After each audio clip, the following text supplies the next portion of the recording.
Chairside assistants are an integral part of the dental team. Their main goals include aiding the dentist during procedures and increasing productivity while decreasing stress and fatigue. They make patients' office visits comfortable and efficient for everyone involved, while helping to create a relaxed atmosphere. There are many facets that comprise a dental assistant's typical day. It may start with a morning meeting. The dental assistant will then set up the operatory treatment rooms. He or she greets and seats the patient. Then the patient's medical history is reviewed and the patient's blood pressure is taken. Personal protective equipment is put on, and the assistant then may take and develop X-rays as requested by the dentist and allowed by state regulations. Impressions are taken as needed and requested by the dentist, and a study model is completed. When the dentist is examining the patient, the dental assistant is seated beside the patient and performs the duties required by the dentist. This may also include passing and retrieving instruments, using the high-volume evacuator or suction and air-water syringe, and recording information in the patient's chart. Proper seating is encouraged, as ergonomic principles play a vital role in four-handed dentistry. Assistance is provided when the dentist administers anesthesia or applies a rubber dam. In some states, the dental assistant may apply the rubber dam. A dental assistant needs to be familiar with the handpieces and instruments used in the dental office. He or she should be knowledgeable in the various dental procedures and be aware of their responsibilities. At the end of a procedure, the patient is escorted to the reception area. The assistant returns to the treatment room, cleans the treatment room, sterilizes the instruments, and sets the room up in preparation of the next patient. While many dental assistants experience a similar workday, there may be differences depending on the dental practice and staff. A dental assistant needs to be familiar with procedures and protocol in her or his particular dental office and perform accordingly.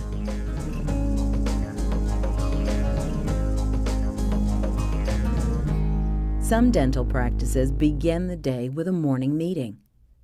This is a time when members of the dental team meet and review the patient charts for that day. There is discussion on procedures to be done, any special equipment that will be needed, and which operatories are to be used. If a chart notes personality traits or special needs of a particular patient, that too is reviewed. The number of patients to treat is discussed, as well as the overall schedule. Different dental practices may have different methods of preparing for the day. They may call their morning get-together a morning huddle or the day's rundown.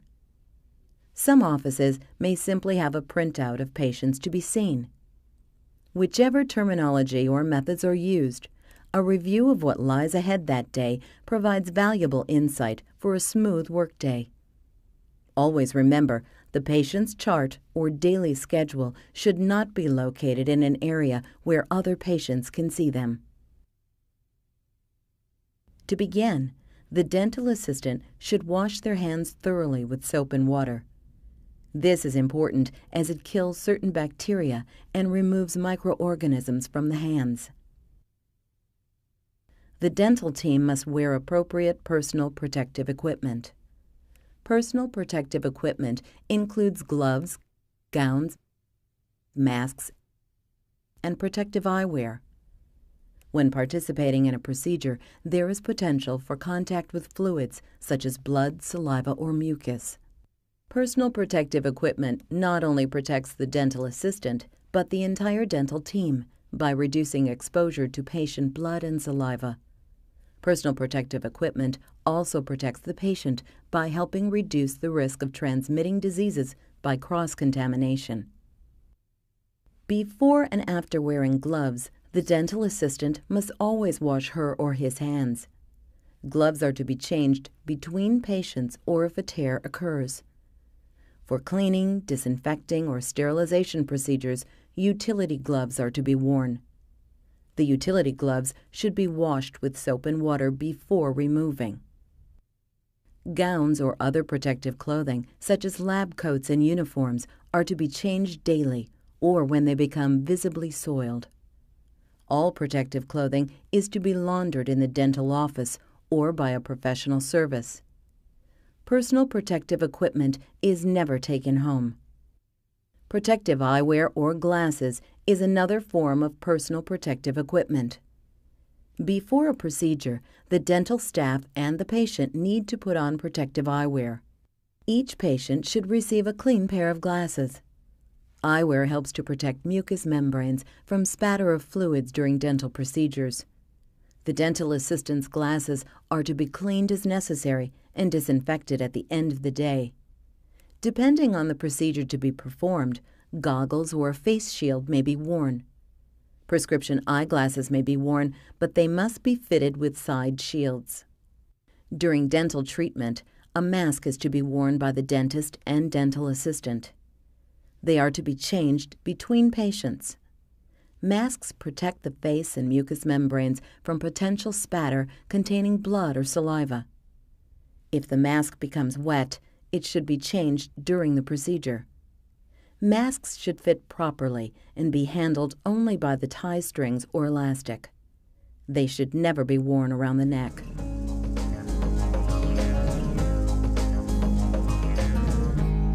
Operatories, also called treatment rooms, should be clean from the night before. However, at the start of the day, it is best to thoroughly clean and disinfect the rooms before the first patient arrives. This includes cabinets and handles, light handles, countertops, the X-ray head, tray tables, chair and headrest, the high-speed evacuator, tubing for hand pieces, and the air-water syringe. Once disinfected, a plastic cover is placed over the light handles, the X-ray head, and the patient chair, including chair controls that will be touched during the procedure. Plastic sleeves are placed over equipment such as the air-water syringe and high-speed evacuator. The plastic acts as a barrier to protect equipment from contamination caused by spatter or spray.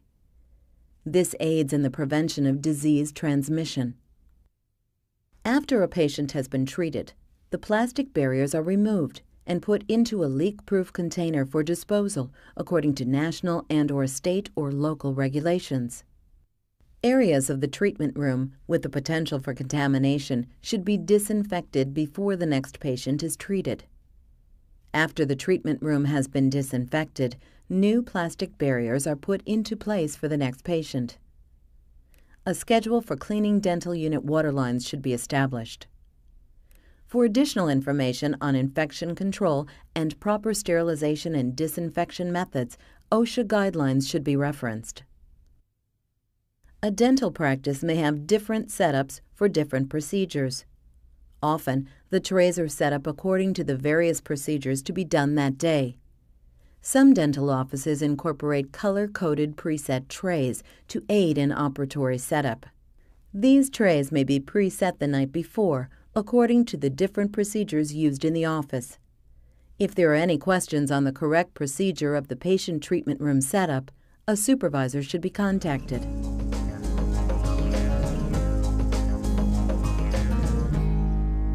When the patient arrives at the office, she or he should be greeted in the reception room by name.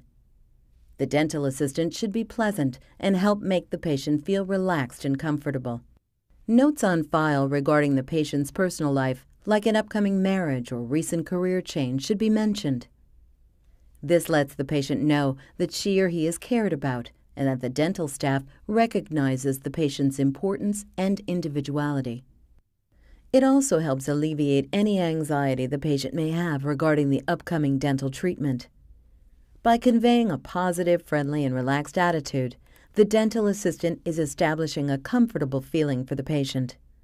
The patient is escorted to the operatory and instructed to sit in the chair. If needed, the chair is to be adjusted so the patient can sit down easily. The patient napkin is then put on and protective eyewear is explained and given to the patient for the upcoming procedure. The next step is reviewing the patient's medical history. The dental assistant notes any current medical problems and all medications, both prescription and over-the-counter, that the patient is taking. It is important that all medications are listed. Certain drugs may interfere with the dental treatment and cause complications. It may also affect what type of drugs the dentist may prescribe post-treatment. Questions regarding the patient's general health should be asked.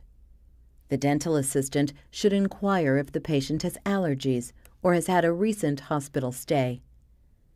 Questions about diet and personal habits, such as smoking and drinking, should also be asked. All answers should be recorded in the patient's chart, signed and dated.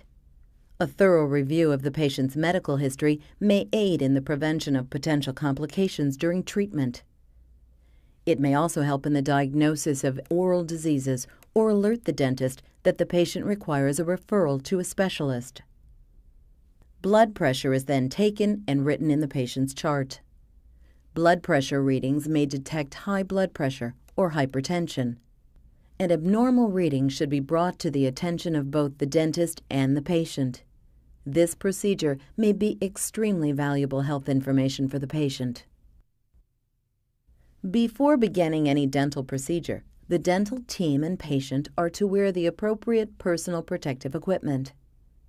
Depending on the dental practice and the patient procedure scheduled, the assistant may take impressions, X-rays, or perform an oral screening before the patient sees the dentist. An oral screening procedure aids the dentist in recognizing any abnormalities that may be affecting the patient's health. Although not licensed to make a diagnosis, the dental assistant may do a preliminary exam, looking for any lumps, discoloration, or abnormalities in the patient's oral cavity, as well as obvious areas of decay. Any abnormalities noticed should be mentioned to the dentist before informing the patient. If allowed in your state, the dental assistant may take patient X-rays. Depending on the practice or dentist, the dentist may request an X-ray after he or she has done a preliminary exam of the patient's mouth. The dental X-ray, also called a radiograph, aids the dentist in locating problems not visible during the oral exam. Radiographs are the images created on film during the X-ray process. Dentistry utilizes many different types of radiographs.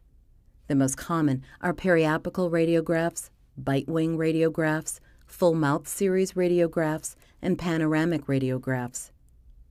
The periapical radiograph displays 2 or 3 teeth in their entirety, including the roots and crowns, along with sections of the surrounding tissue. Generally, the dentist uses this type of film when looking for problems of the root and surrounding tissues. The bite-wing radiograph displays crowns on the upper and lower arches. It is often used since it is an excellent aid in detecting cavities between the teeth. The film comes in a variety of sizes. The full-mouth series radiograph combines the bite-wing and periapical radiographs, displaying all of the teeth, the roots, and the surrounding structures. The panoramic radiograph displays all of the teeth and much of the jaw and bone structure. It is rectangular in shape and is typically 12 inches long by 5 inches high. Regulations concerning dental assistants exposing radiographs vary from state to state. The dental assistant needs to be familiar with these regulations, along with the various types of radiographs and X-ray machines to help minimize radiation to himself or herself and to the patient.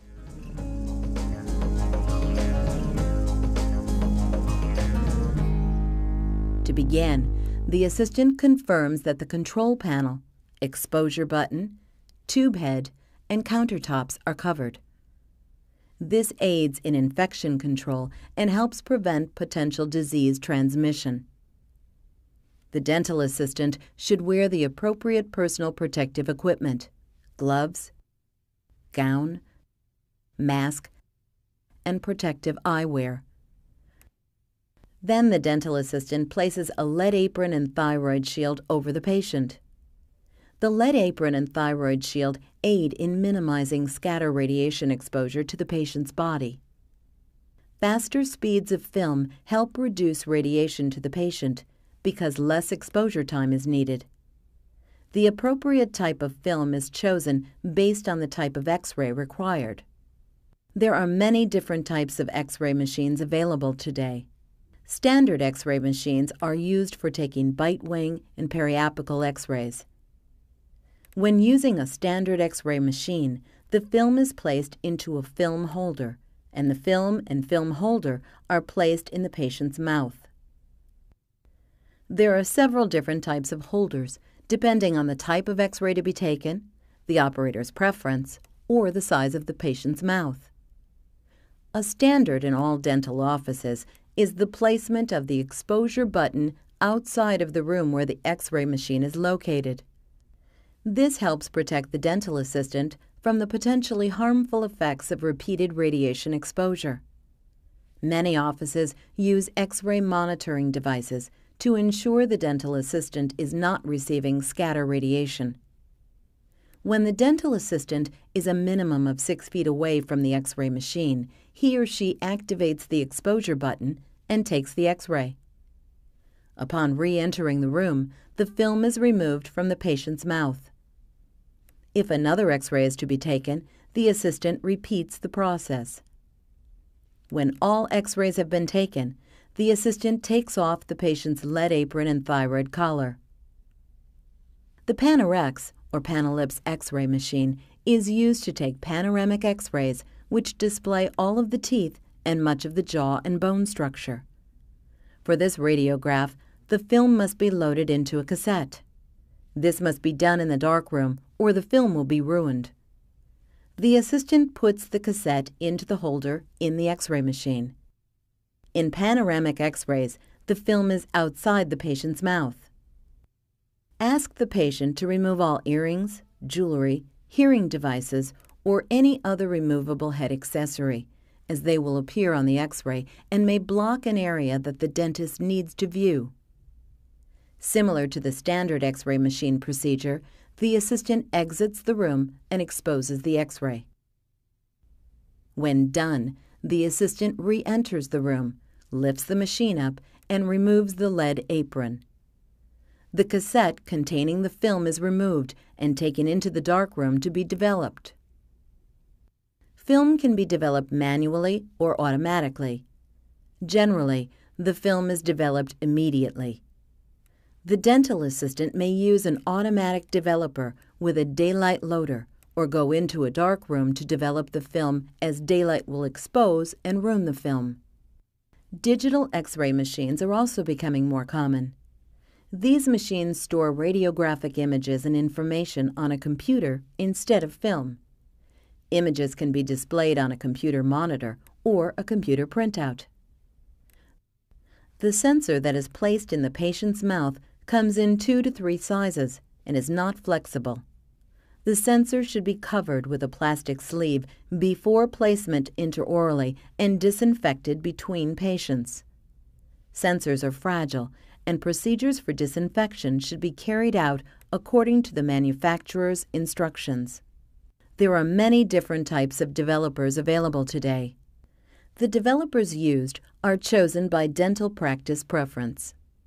The dental assistant needs to be familiar with the X-ray machine used in her or his dentist's office, as well as the specific procedure for developing X-ray film.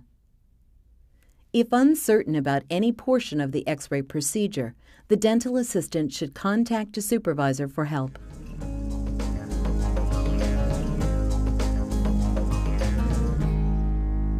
Another responsibility of a dental assistant is to take impressions for study models. The dental assistant should first instruct the patient on the procedure and what to expect. To begin, the dental assistant confirms that the materials necessary to make the impression are present. The materials needed include a mixing bowl for combining the water and alginate, a spatula used to mix, alginate impression material, water to mix with the alginate, and metal or plastic impression trays used to hold the impression material. The dental assistant is ready to make the impression by mixing water and alginate in the mixing bowl with the spatula. The manufacturer's instructions are to be followed, as different brands of alginate require a different ratio of powder to water. The material is then put into an impression tray that is the correct size for the patient's arch and placed into the mouth. The assistant holds the impression tray for approximately 1 minute, or until the material sets, and removes it from the mouth. The impression tray is then rinsed, disinfected, and placed on a tray, making sure the patient's name and the date are noted. If the impression is not to be poured immediately, it should be rinsed, disinfected, wrapped in a moist paper towel, and placed in a sealed plastic bag or humidor.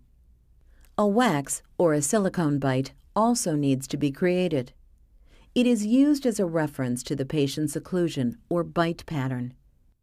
This can be done at the start of the impression procedure, or it can be done after the impressions have been made. The wax or the silicone bite is utilized later in trimming the study model.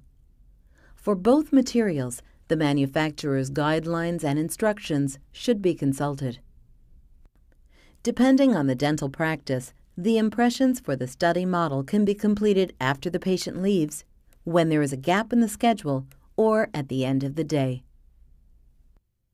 Study models are important as they help the dentist make a diagnosis and plan for treatment. The study model materials, typically gypsum, plaster, and water, are mixed together. The instructions for specific materials should be consulted. Once mixed, the gypsum is vibrated to remove trapped air bubbles caused during mixing.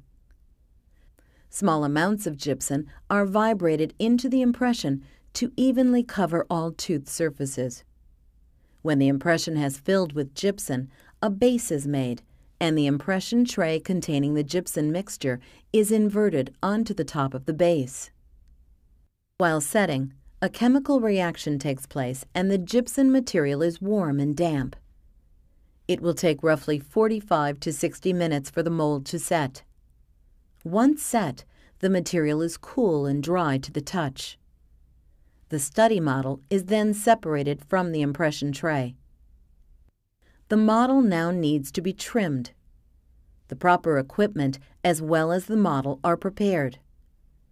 The assistant should have a wax or a silicone bite to reference the occlusion, a pencil to draw a line on the model, a model trimmer to grind and trim away the gypsum, a compass protractor to properly trim a model. Specific angles predetermined by the dentist should be created, and a laboratory knife for trimming and cutting the model material. To begin trimming, the dental assistant removes the excess material at the area behind the back molars, as it may interfere with the bite of the model. Often the dentist will give specific instructions as well as a preferred angle to be used. A supervisor should be consulted as to the preferred technique used in trimming a model. After the model is carefully trimmed, it is smoothed and polished.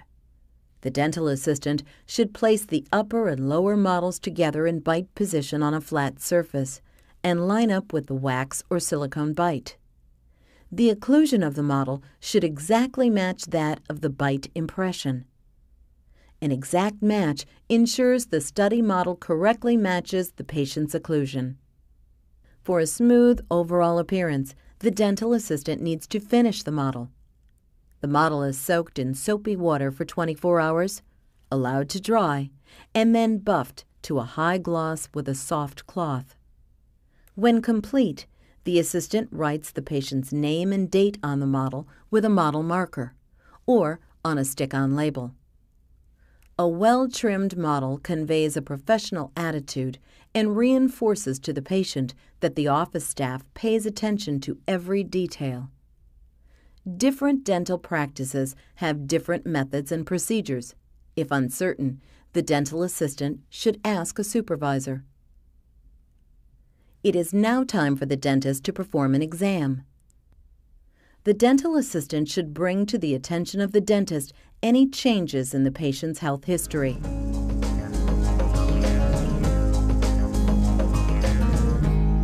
Chairside assisting is one of the most important aspects of a dental assistant's day. Familiarity with the names and purposes of the instruments and handpieces allow the procedure to occur efficiently and without unnecessary movement. Setups differ depending on the dental practice and the dentist's personal preference. The dental assistant needs to be familiar with the correct setups for his or her dental office. During the dental procedure, the dental assistant should remain conscious of infection control procedures and keeping the treatment room clean and surfaces disinfected.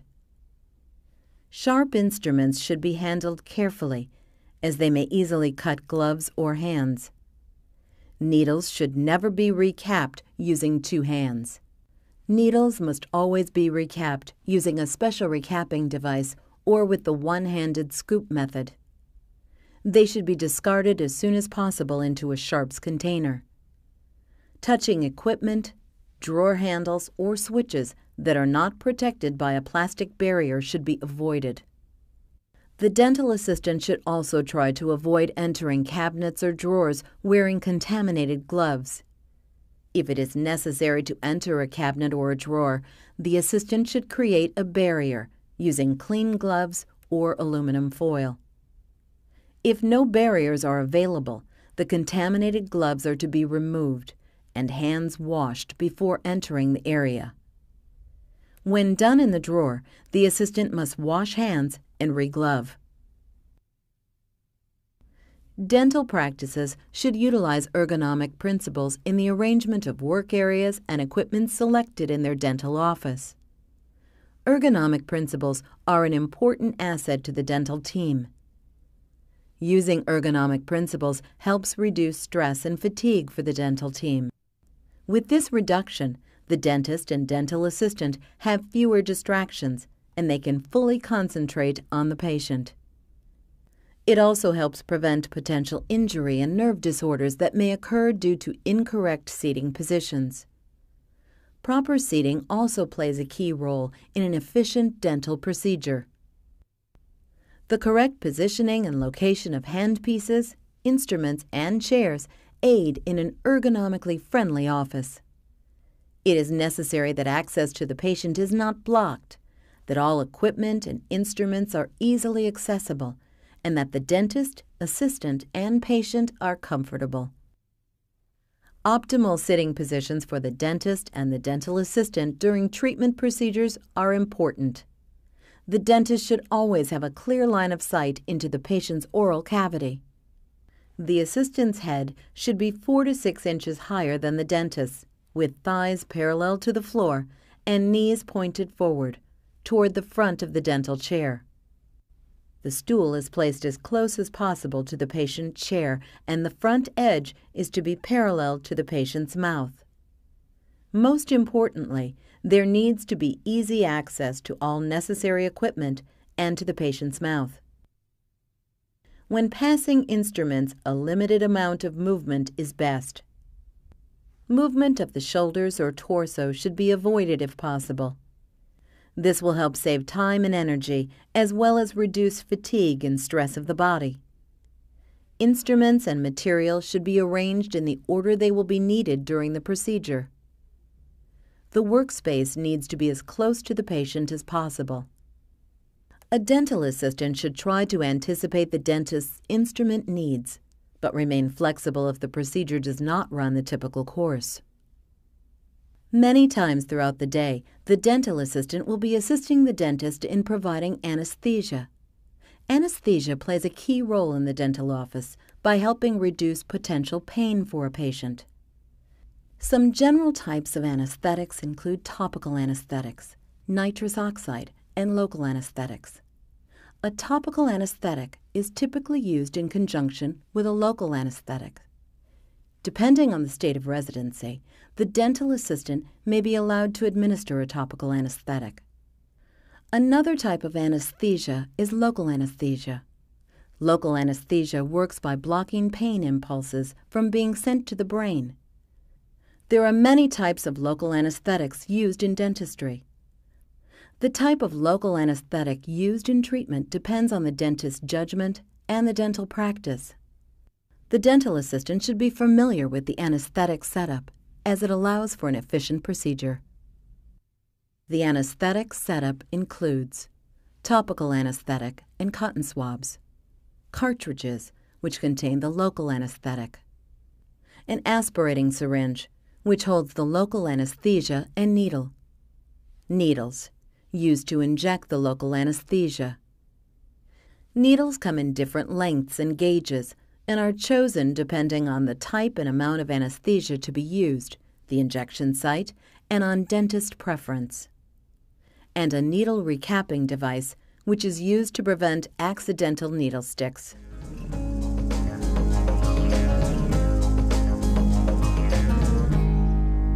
Typically, before a local anesthetic is injected, a topical anesthetic is applied with a cotton swab to the area to reduce the discomfort from the needle.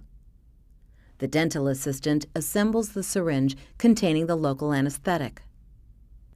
The dentist injects the anesthetic, while the dental assistant continues to support in the procedure by passing and retrieving instruments. During a dental procedure, while the assistant is aiding the dentist, it is also wise to keep an eye on the patient. If at any time the patient appears nervous, the dental assistant should attempt to comfort the patient. Verbal reassurance may be necessary. The assistant might tell the patient what is the next portion of the procedure, the amount of time remaining, or simply that the procedure is nearing the end. Keeping the patient calm helps the procedure to run smoothly without potential complications. Once the needle has been used, there is a risk of contamination for the dental staff. When anesthetic administration is complete, the needle should be recapped using either the one-handed scoop method or by using a specialized device for needle recapping. Once the dental treatment is done, the dental assistant carefully removes the needle from the syringe and disposes of it into a sharps container. The syringe must be properly cleaned and sterilized before using it with the next patient. If there are questions regarding an anesthetic procedure or type of anesthetic or needle to be used, the dental assistant should ask a supervisor or the dentist involved in the procedure.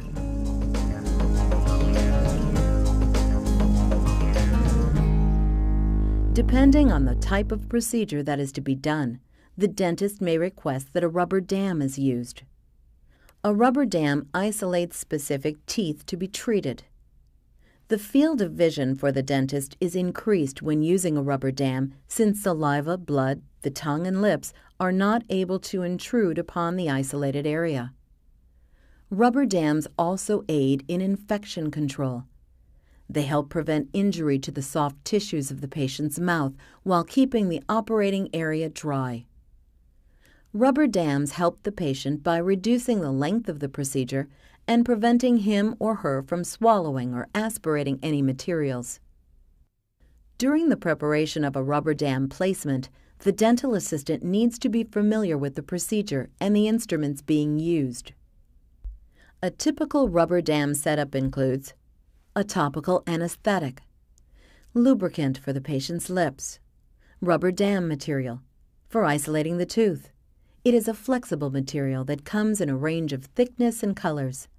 The thickness of the material used depends on the space between the teeth to be isolated.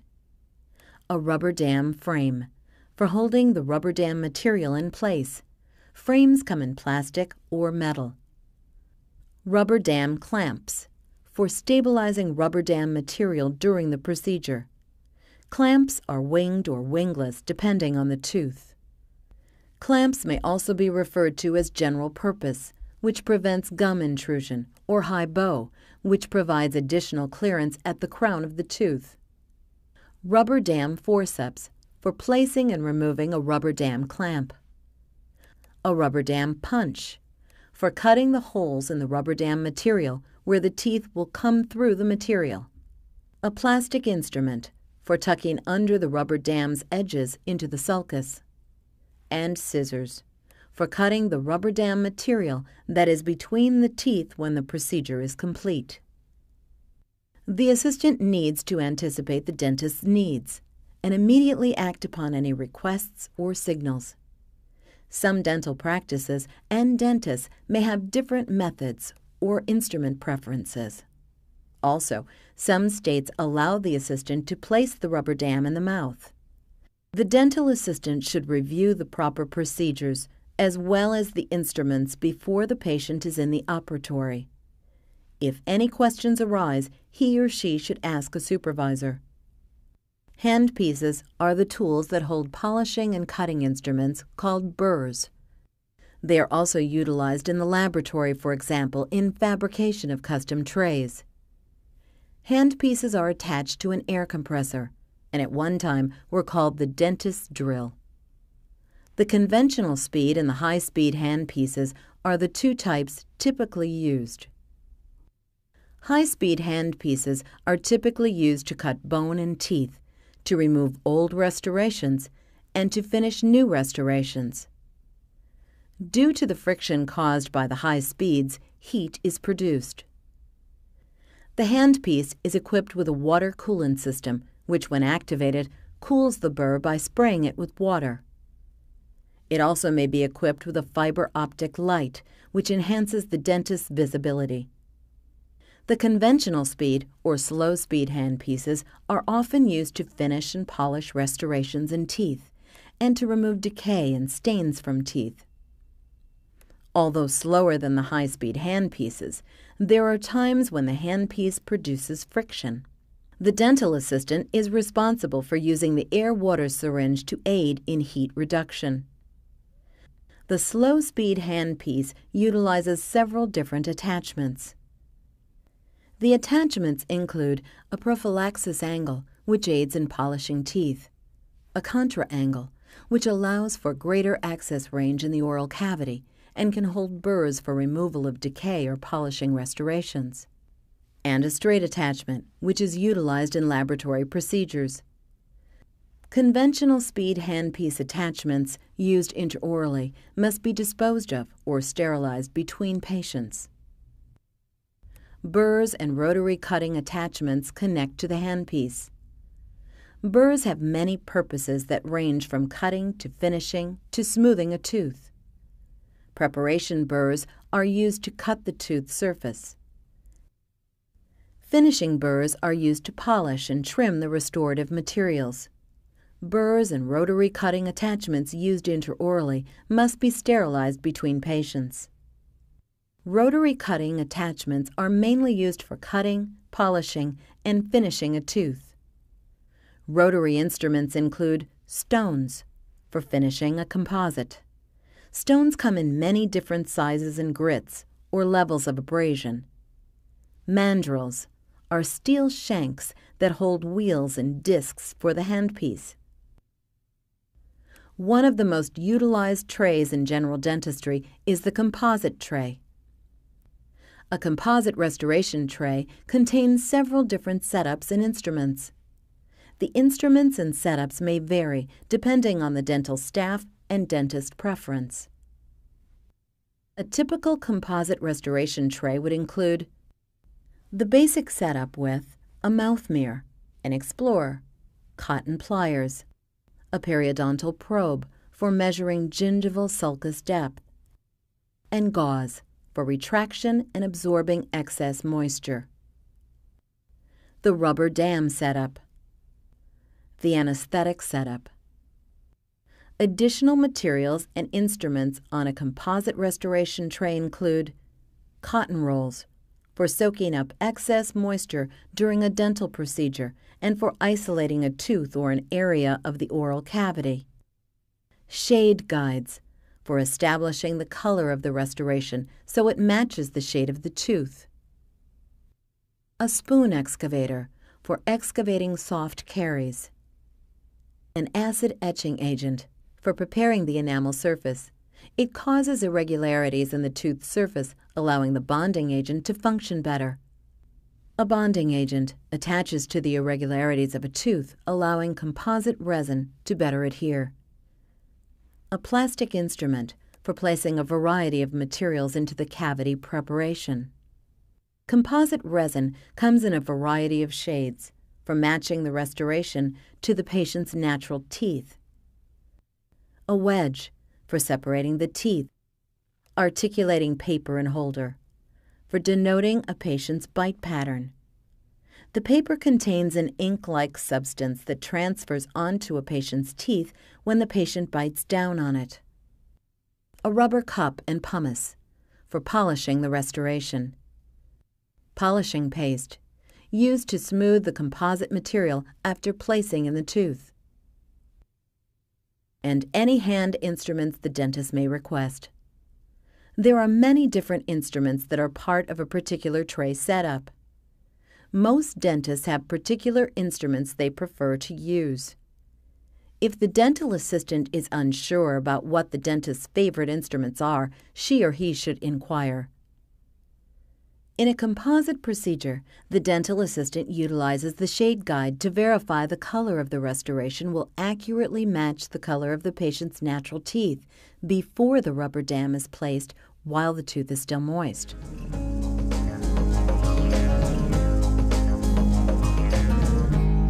The dentist uses a high-speed handpiece with a preparation burr to cut the tooth surface. As the procedure unfolds, the dental assistant should suction as needed using the high-volume evacuator, or HVE. This helps keep the area dry by removing saliva and debris from the mouth, which allows the dentist's field of vision to remain unobstructed and cuts down on spatter. An acid etching agent is then applied to the tooth in order to prepare the enamel surface. This causes irregularities in the tooth surface, allowing the bonding agent to function better. The bonding agent is then applied, and the tooth is ready to accept the composite resin. The dentist then inserts the composite resin with a composite filling instrument. A curing light may be used to aid in the hardening process between layers. The dental assistant cures the material, and the dentist repeats the process of filling the tooth. Once the composite is cured, the rubber dam is to be removed. The dental assistant is responsible for holding the patient's cheek away from the scissors, passing and retrieving instruments when necessary, and using the air and water syringe and HVE to rinse and evacuate the patient's mouth. Once complete, the occlusion is checked and the final finishing takes place. Typically, the dentist utilizes several different handpiece attachments when finishing and polishing a composite. A finishing burr is attached to trim and polish the composite. A finishing strip is used, which utilizes sandpaper to smooth the sides of the composite. Stones may be attached for finishing, and composite finishing points or discs may be used for polishing. The dental assistant should be aware of the dentist's preference in handpiece attachments, but also be ready when asked for a particular instrument. Once complete, the assistant uses the air-water syringe and HVE to remove any other debris and leave the patient with a clean mouth. The light is moved away from the patient's face, and the assistant hands the patient a mirror to view the new restoration. When the dental assistant knows the procedure to be done and has a tray efficiently set up, procedures occur fluidly with minimal fatigue and stress for the dental team and patient. Once the procedure has been completed, gloves, masks, and any contaminated personal protective equipment should be removed. Any necessary follow-up actions for the patient need to be explained, and any questions answered. The patient is then escorted to the reception area. Depending on the dental practice, the dental assistant may be required to put the patient's file away and collect the new file for the upcoming patient.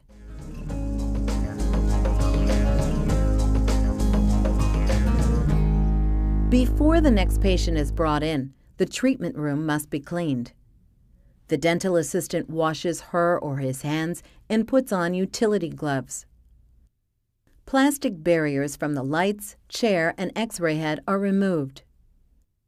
This helps prevent potential contamination and protects the dental staff and the patients. Used cotton balls or gauze need to be disposed of in special biohazard containers. The assistant brings the instrument tray with the used instruments to a cleanup sterilization area. Countertops and other uncovered environmental work surfaces are disinfected, as well as any area of the room that was contaminated by spatter. New plastic barriers will be replaced before the next patient. The assistant may return to the sterilization area to clean the instruments if there is time between patients. Breaking up and removing heavy debris can be done by hand or by using an ultrasonic cleaner. Using an ultrasonic cleaner is the preferred method. When using an ultrasonic cleaner, the dental assistant places the dirty instruments into the ultrasonics basket. For proper cleaning, all instruments must be fully submerged in the solution, and the basket must not be overfilled. If the basket is overfilled, the instruments will not be cleaned.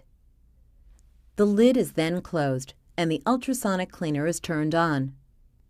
The instruments remain in the ultrasonic for approximately 15 minutes. The basket may be removed, and the instruments are rinsed, checked for cleanliness, dried, and put into a sealed and labeled bag or placed into cassettes. Since not all offices have an ultrasonic cleaner, an alternate cleaning method is scrubbing the instruments by hand using soap and water and a long-handled scrub brush. If scrubbing by hand, scrub under water, pointing the spray away from you, and wear utility gloves. Once cleaned, the instruments are rinsed thoroughly in tap water and then dried on a towel.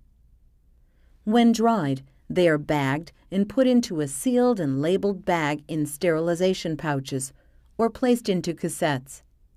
Sharp tips may be wrapped in gauze or foil to prevent puncturing the bags. Caution should be used when handling sharp or double-ended instruments. Puncture-resistant gloves should be used when cleaning sharp instruments. The next step is sterilization. The bagged instruments are placed into an autoclave for sterilization. The autoclave should not be overloaded in order to allow the steam to sufficiently kill all microbial forms. The temperature and pressure of the autoclave must reach the manufacturer's recommendation before the sterilization cycle can begin. Because of the pressure, an autoclave should never be opened until a safe internal temperature has been reached. If opened before the cycle has ended or before the unit has cooled, severe steam burns could occur. Check manufacturer's guidelines for a safe cooling temperature. When first removed from the autoclave, the instruments may be put in a drawer or on a tray designated for sterilized instruments, as they are hot and need to cool. Once cool, the instruments may be put away.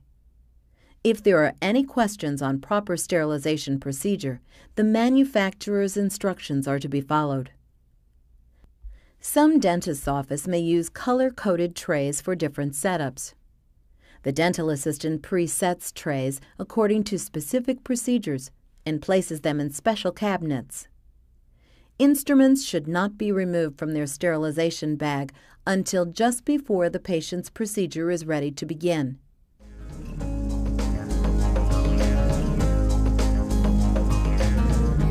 At the end of the day, the dental assistant should take inventory of what needs to be accomplished before closing. All operatories should be cleaned and disinfected for the following morning. If needed, sharps containers should be properly disposed of in a biohazard container. Instruments should be sterile. If a clinic utilizes preset dental trays, the assistant should verify that there are enough ready for the following day. Study models should be finished. Any protective eyewear should be disinfected or sterilized. Protective gowns or clothes should be placed in the proper area to be laundered. Disposable gowns and masks should be placed in leak-proof marked bags for proper disposal. The last step for the dental assistant is to thoroughly wash his or her hands using an antimicrobial hand wash or soap. This helps prevent possible infectious disease transmission outside the office. Different dental practices may have distinct closing procedures. If there are any questions as to what a dental practice's correct closing procedures are, the assistant should check with a supervisor. The life of a chairside dental assistant is a rewarding one, helping to provide quality dental health care, and being a key member of the dental team is a fulfilling career choice.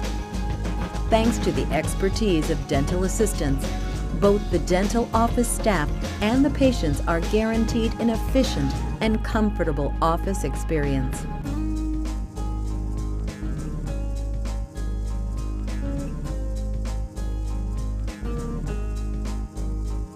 For additional information on the organization that represents the professional dental assistant, contact the American Dental Assistants Association's website at www.dentalassistant.org.